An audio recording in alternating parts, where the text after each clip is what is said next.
Hi everyone! In this video, we'll go over the most interesting new details in the Idaho versus Bryan Kohberger case. Heaps of state and defense documents keep dropping, and we keep going through them, summarizing the most relevant new information. Make sure to leave a like and subscribe if you are enjoying these updates, and let's get right into it. As always, all the sources will be in the description box below. First, we'll go over a few random facts that don't really belong into any of the bigger topics that we'll tackle later. So, one of the new pieces of information that were revealed in the latest document drop were the initials of the DoorDash driver. So we don't know if it was a man or a woman, we just know that their initials are MM. Nothing more, nothing less, but every little detail counts, so let's put a pin in that. Speaking of MM, the other MM, so Maddie Mogen, we learned that her toxicology was done separately, so one person did the toxicology reports for the other three victims, so Xana, Ethan, and Kaylee, and another person did Maddie's toxicology report. Why? I'm not sure. There's very little context to it, but it seems that everyone apart from Maddie had some sort of in their system. Let me know how you're interpreting this. I wouldn't be reading too much into it because, again, very little context, but possibly interesting. Next, the state is arguing that their 3D model of the 1122 King Road house that they're intending to use in court does not need to be to scale because it is just a demonstrative exhibit. But with all the resources and time that they spent on scanning that house before they flattened it to the ground, and mind you, both the defense and the prosecution agreed that the house can go, all that time and money invested into that, yet they can't or don't want to or don't feel the need to produce a model that is to scale. How can you say that the accurate measurements of the rooms, if the staircase was maybe a little bit more to the left or to the right, if one wall was taller or thicker, how can you say that that doesn't matter? Now, I know that this isn't the case, but let's say hypothetically, if they were to also include the position of the bodies in their model, which again, they're not, but let's say that they are. So they're going like, okay, let's place Xana's body here. So she was found in her room. Was it more towards the center or maybe more towards the left corner or to the right corner? Oh well, it doesn't matter. Just place her wherever because it's just a demonstrative example. It doesn't need to be accurate. Would they say that? I doubt it very much. So it really baffles me because if the model isn't as accurate as possible, what even is the point of it? Now on to a slightly bigger topic. So the defense and the state are still arguing whether or not DM is a reliable witness. And in a footnote, we learn just how drunk Dylan actually was that night. So it lists everything that she had to drink that night. She had everything from champagne to seltzer to a Borg to an unknown amount of alcohol, because she was participating in a drinking game. So TLDR, she'd had a lot of alcohol. Now, in the midst of all this info, we also learned that after the crime at 1122 King Road, DM and BF interacted with each other, they interacted with their friends, right, before the police arrived, and after. Many of the friends who were at the house when the police arrived were staying at the same hotel room that night. No, not just at the same hotel, but at the same hotel room. So the defense is arguing that all of this could have also affected DM's memory and her recollection of the events that night. So because she was exposed to all this different kind of information, first of all, you have the alcohol, then you have sleepiness, then you have all these other friends and roommates and people, right, potentially affecting her memory. Then you have the fact that from the beginning, the media coverage was full of misinformation.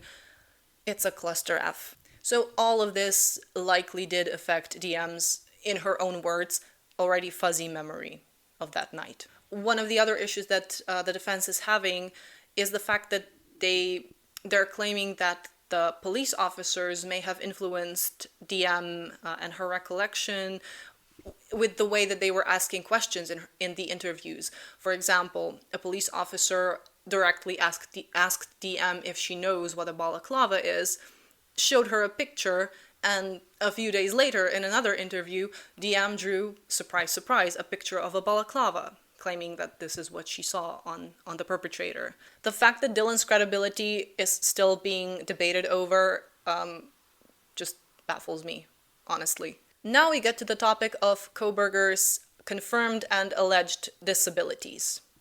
So the defense claims that he suffers from something called executive function deficiencies. This would be disorganization, inability to plan ahead. They claim he has a hard time reading the room, understanding the gravity of cross-examination, inability to perceive the severity of situations. They give an example that when he was arrested, he actually made small talk with one of the officers. He asked him about his background, and then he suggested that they should get coffee at a later point in time. Now, look, if they can prove that he's guilty, that he did it, how relevant then is this whole autism and OCD diagnosis and all the disabilities? That, I think, is a separate issue, a separate discussion. But as far as this goes, when it comes to the jury, right, how they're going to perceive him in court, how they're going to understand his behavior, it does matter because it's part of the bigger picture. So all of it matters. We do get more information regarding his dexterity issues that were mentioned in a previous document. So the expert who evaluated Kohberger noted that he had some issues in the past, but didn't say anything about the present, if these issues are still present.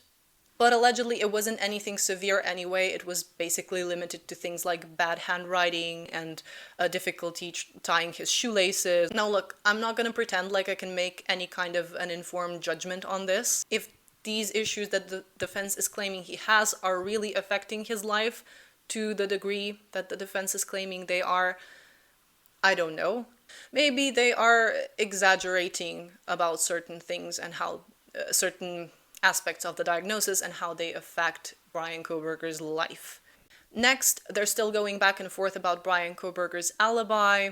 So the state is claiming that because he doesn't have any witnesses who actually saw him that night, that he shouldn't be able to call any other witnesses to testify in this regard. So they don't want Cyree, who would have been an expert witness for the defense. They don't want him testifying in regards to Brian's location that night. But that's besides the point. The reason why I'm bringing this up is because in here, there's a sentence where the state writes that based on the evidence, Brian Kohberger's phone was turned off during the time that the crimes were committed. But as far as we know, that's not necessarily true. We were told that his phone was not reporting to the tower, which could mean that yes, either it was turned off or it wasn't getting any signal. Can they do an analysis and prove which one it was? I would hope so. But have they actually done it? And is this new information or is this intentional manipulation of information from the state side? I guess we'll see. Now let's look at another document that elaborates on the K-bar knife purchase. So the K-bar knife that Brian Kohberger bought in March of 2022 from Amazon was not purchased in isolation. It was bought alongside a list of other items like bear spray, backpack, roadside repair kit, and a tire inflator. So these items were all purchased over a period of a few months for a road trip or a hiking trip. Yes, the K-bar, in connection with the crimes, when you look at it in context with the crimes, is suspicious. Yes, I agree, absolutely. But when you add even more context, so all of these other items that were purchased, and you add the context of this was most likely for a hiking trip, then it becomes slightly less suspicious. And you know what else is suspicious? The fact that there isn't a drop of Brian Kohberger's blood on that knife sheath. And what I really want to know is where this K-bar knife is that Brian Kohberger purchased. Did he even take it to Washington with him? Was it ever brought into evidence? Did it have a sheath or was it missing? That's what I'm most interested in personally. In another new document, the state writes something that I'm having a hard time wrapping my head around. They claim that the evidence will show that the roommates, Dylan and Bethany, went to sleep after 4:37 a.m. But remember the texts between DM and BF that we went over in the last two videos? Because those show that they were very much active between 4:37 and 10:23. The crimes allegedly ended at around 4:20. right? That's when the perpetrator left. So between 4:20 and 4:37, there's 17 minutes. So the roommates were scared out of their wits for 17 minutes and then they fell asleep. Because what the state does is they pause at this 4:37, that's like the last phone activity, I think, from Bethany, and then they skip over to 10:23, where DM is texting Maddie, and they say that all communication and interactions on social media during this time frame are irrelevant for the purposes of making an admissibility determination. How? At best, they can say they fell asleep for about 3 hours, because we know for a fact that they were active, again, that they were on their phones by 7:30 a.m., possibly even before that. So how can the interaction during this time frame between 4:37 and 10:23 simply be ignored and be irrelevant? They were on social media, reaching out to family, friends, communicating with each other. Just absolutely ridiculous. Now, the last interesting document in this batch has to do with records and surveillance videos. So there's a list of evidence of things that the state wants to admit into evidence, or actually doesn't want to. We'll get to that in a second. So the defense is asking for more details, which parts of the surveillance footage, for example, are relevant, because most of them are very long videos with unspecified timelines. Which records are relevant and for what exactly, right? They just want a little bit more information there. And here we learn that Brian Kohberger bought something else. Drumroll please.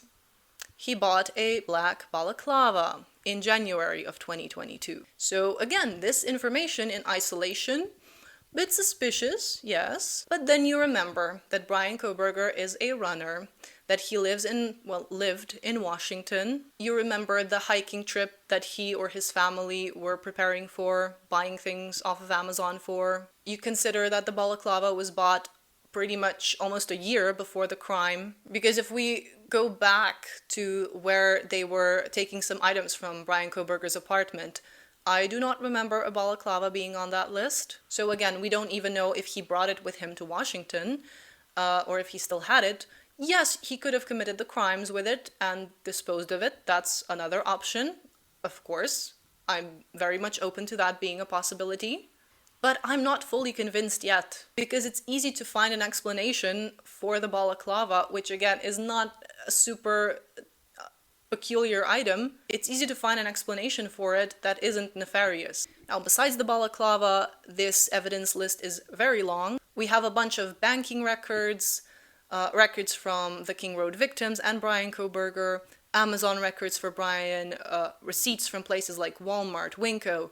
We have surveillance footage from the Corner Club, from various other shops in Moscow. It just seems like they were trying to see if the victims and Brian Kohberger were ever spotted at the same place or in the same vicinity, or who they interacted with generally. We have DoorDash records for Xana and Ethan, or what is supposed to be for Xana and Ethan, but only Ethan's records are included actually in the file. We have AT&T records, Verizon phone records that are supposed to be for Ethan, Bethany, and Jack Decor, but again, Jack's records are not included in this file. So in a subsequent document, the state answered, and they gave an explanation for which the relevant timestamps are on certain surveillance footage videos. They basically provided some information that the defense was looking for. And what they also did, for pretty much half of the items on this list, maybe not half, but a good third of the items, they just wrote that this evidence is no longer relevant and that they are not intending to use it anymore. So they're basically throwing them out. Now, as I said, for some, like the Linda Lane, they provided the relevant timestamps. We can kind of actually build a path of where Maddie and Kaylee moved in Moscow, downtown Moscow. From the club to Cafe Arista to a bagel shop. I'm guessing the Adam video is probably from somewhere along this path. What did you say to Adam? I told Adam everything. But so far, the state still hasn't explained why Xana's DoorDash records are missing when they are trying to establish her timeline. Same with records for Jack Decor. They don't address why his file is missing, but his name is listed like it should be his file included there as well. Lastly, we have a little bit of a strange timestamp in connection with Xana. And I fear that this may be a typo, and it wouldn't surprise me because these documents are full of typos, but I digress. There's a timestamp where it shows that Xana was active on TikTok at 3:16 a.m. So that would have been pretty much an hour before the attack. I wonder if they meant to write 4:16, because in the PCA it was 4:12. It said that Xana was active on TikTok at 4:12, so that's how they assumed she was probably still alive by that time. So 4:16, 4:12 would make a little bit more sense. So if it was actually 3:16, and this is correct, I don't know what exactly they're going to establish with that, but I guess we'll have to wait and see. So that's all for the newest info from the most recent documents on the Idaho versus Kohberger case. Don't forget to like and subscribe if you enjoyed this video. Leave your comment down below. Tell me all your thoughts about this case so far. Is your opinion changing on whether Brian Kohberger is guilty or not? Yeah, let me know. Take care, and I will see you soon. Bye, guys.